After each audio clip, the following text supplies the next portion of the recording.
What's up, meatbags? I am the often imitated, never duplicated Tony TGD, coming at you with another video. This time we're going to be talking about shilling, sharing, people getting review copies. What does it mean? What's going on?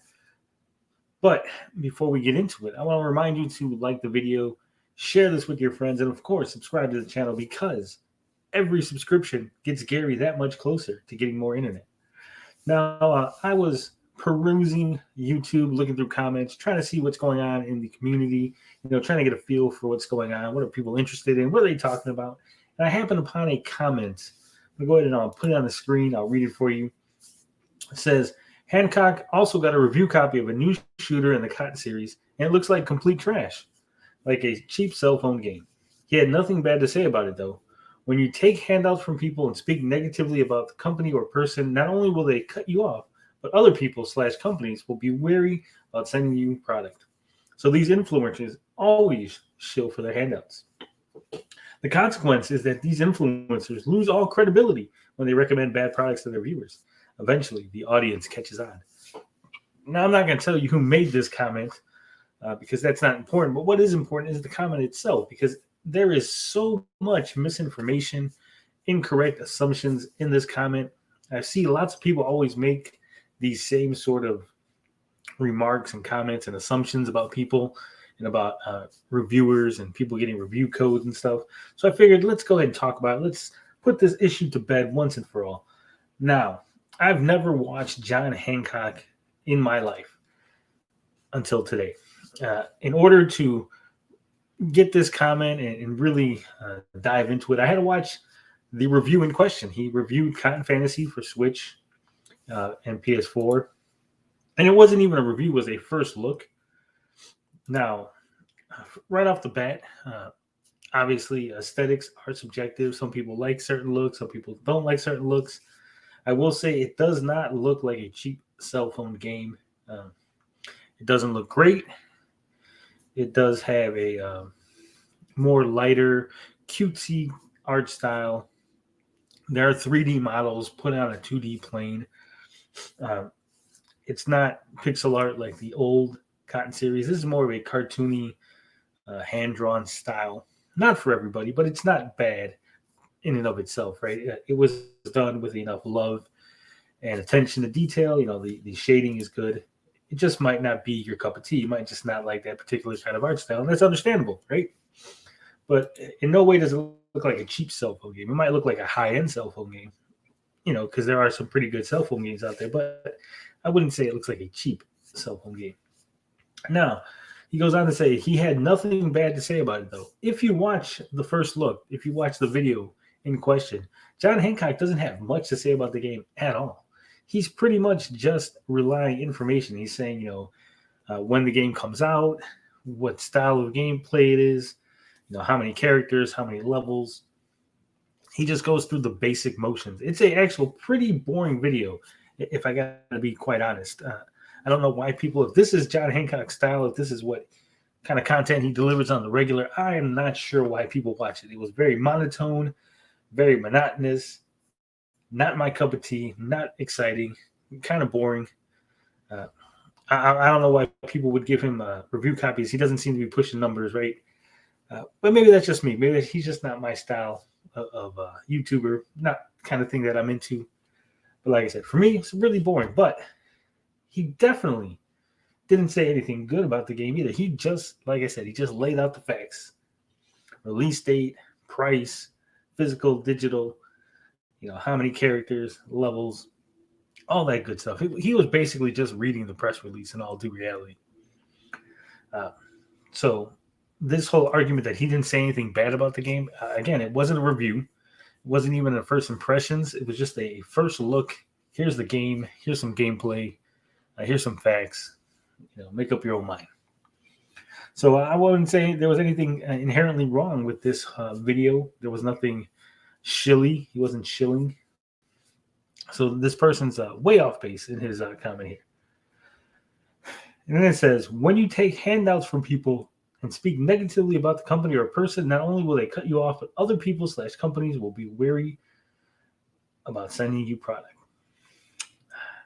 Now, this is vastly incorrect. This is an assumption that lots of people make. This is an assumption that I've seen reviewers make, that I've seen people trying to break into the gaming industry, as far as being journalists, being a reviewer, being a YouTuber. They always got this assumption. There's always this assumption that's out there that if you get a free code, free game, free product from a developer, publisher, PR person, what have you, that you almost are required to speak positively about it, right? Like, you have to like the game. If they give you something free, you have to like it. That's the assumption everybody makes. I've seen so many people make this, and it's completely false. Okay. I've been doing this off and on for like 20 years. Okay. I reviewed countless games from countless companies. And I can say without a shadow of a doubt, 99% of all publishers, developers, PR people that you get in contact with, they are not going to cut you off for a negative review. The only people that will cut you off for a negative review is a company that's shit. Okay. A shitty company with a shitty product who's looking to scam customers, who's looking to pull a fast one, pull the wool over somebody's eyes, they might cut you off if you give a shitty review, right? But it's a shitty company anyway, so you probably ain't going to be reviewing a lot of their product anyway.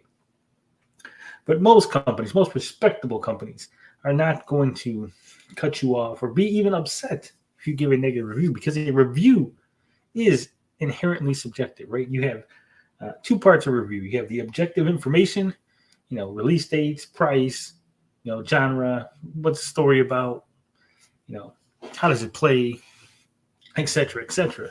Then you have the subjective stuff, and that's where you get into the I didn't like it, it didn't feel good, mushy controller, what have you, right? No company is going to be mad if you give a subjective opinion that is negative. And here's why. You see, most companies realize that if you talk about a product, even negatively, you're still promoting the product, right? If I come out and I say, hey, I didn't like Cotton Fantasy, the game is too short for me, levels were too difficult, I didn't like the art, what have you, that was my review, let's say. They would be okay with that because I'm being honest, I'm being accurate with my information, and I'm still sharing it with my audience. My audience can look at it and say, hey, I disagree with Tony, I think the game looks good, or $40 for that amount of gameplay is, to me, a value. Might not be a value to Tony, but to me, it's a value. So I'm gonna pick the game up, right? And that's the beauty of a review. Even if it's a negative review, even if you don't like something, someone else can see your review and say, hey, I disagree with him. I actually like that. I think that looks good. Last night, if you're watching this video here on Thursday, the 12th, on Wednesday, the 11th, myself and Blind and Braille, we were discussing the Nintendo Indie World. Now, Blinded, he didn't like anything, right? He was like, I didn't like this. The games didn't look that good. Wasn't impressed. What have you. Me, I was like, hey, this game looks good. That one looks pretty interesting. That sounds pretty cool. These other games are crap, right? So we had different opinions about the same product. And your viewers, your audience, can have that same kind of reaction. You can come out and say, hey, I don't like this thing. And here are the reasons why I don't like it. And your audience can be like, hey, I like it. But I think I'm repeating myself here. The only time a company will cut you off, blacklist you, is if you either break the embargo agreement, which is a huge no-no. You break the embargo, you better believe they're going to blacklist you. They're going to cut you off. They're going to tell other PR people your name's going to get out there that you're somebody that can be trusted, because that is a very, very important thing. You don't want to break that embargo agreement. If you do a review that is subpar, like if I got a free copy of Cotton Fantasy, right? I handed it over to Gary. Gary's reviewing the game, and he's part of the team, part of the staff. So let's say Gary put in a review and it was just, I like this game. Game is good, right? And I tried to submit that. I put that out there on the internet. In games, it's going to look at that and say, what is this crap? This is not a review. This is bullshit. We did not give you a product for you to just make 2 lines on a piece of paper and say that's your review, right? So they'll probably cut me off if I did that. If we submitted a 2-line review, they would cut me off, say, hey, this is subpar. This is not quality. This is not informative to your audience. It's not going to get us any attention.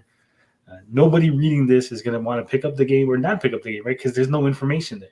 So if you do a subpar review, I'm definitely going to get cut off. And the third way you would get cut off in a situation like this is if you had misinformation, right? If you basically lied or said things that were wrong. Like if you were saying there was only 12 levels and there's 16, if you said, hey, you can only choose 2 people when there's actually 6 characters, if you were just wildly inaccurate in your review, giving information that was incorrect, that could negatively impact sales because you were being wrong in your review, then they might cut you off. They might say, hey, this guy's sloppy. He's not paying attention. He's not, we give them all the information, right? They give us all the information. Here's the press release, all the information you need. And if you got any questions, you can always contact somebody, right? Just today, people have been asking if the physical comes with a book, a booklet, instruction booklet, and there's no information. The press release doesn't have it. I looked at the listings. It's strictly limited and all that, and they didn't have it. So I said I reached out to the PR person, probably going to get an email back tomorrow, and they'll let me know, right? Because that's the kind of thing you do. If you need to have a question about the product that they're having you review, they're going to be more than willing to answer it because they want the accurate information out there. So if you're being inaccurate in your information, if you're spreading lies, rumors, misinformation, they will cut you off. But they will never, and I'm saying never with that, asterisk, we're not counting bad companies. We're talking about just the good companies. They're never going to cut you off for a negative review as long as you are informative, accurate, and have a quality to your product, to your review, right? An example that I can give you from my own personal experience is NIS America. I have talked negatively about the company. I didn't like that they were censoring this guy at 6. I had a whole article about it, did a whole thing. I didn't like the censorship. I made 2 videos now talking about the issue of crashing in the printing collection, part 2. In the past, I've talked about one of the games that they had. What the hell is it called?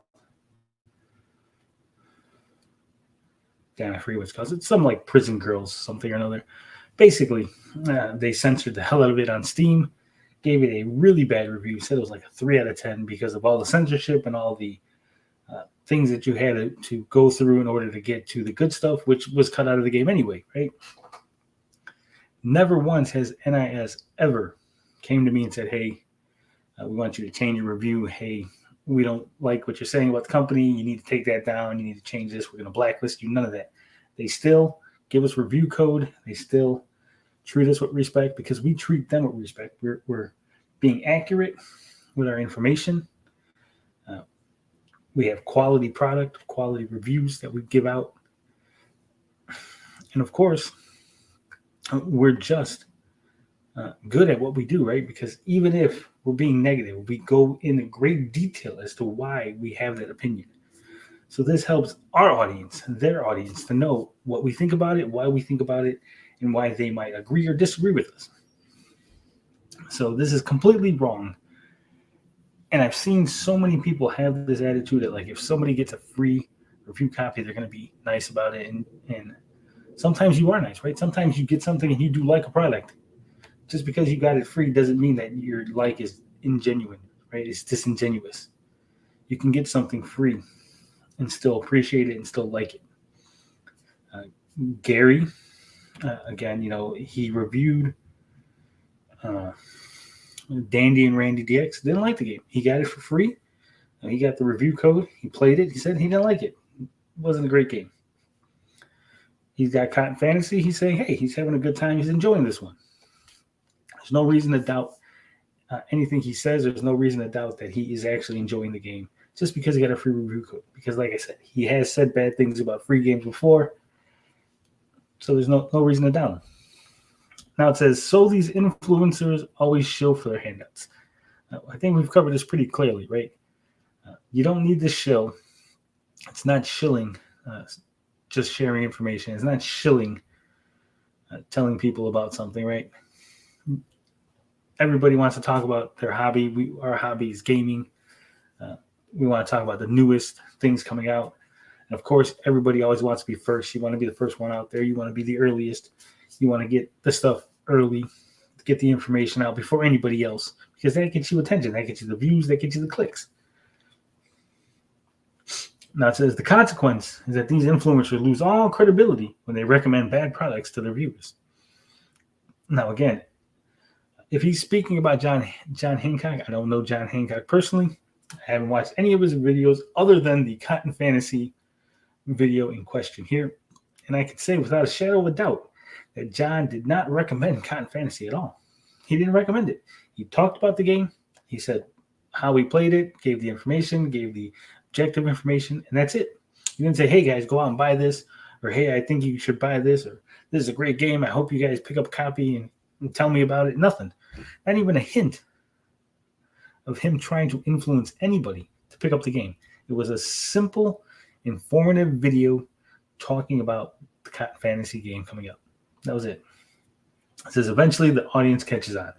Now, I'll agree here. This is the only thing I'll agree with. If you are shilling, if you are legitimately just trying to get free stuff and saying things in order to get that free stuff, then yeah, your audience will eventually catch on. At least most of them will.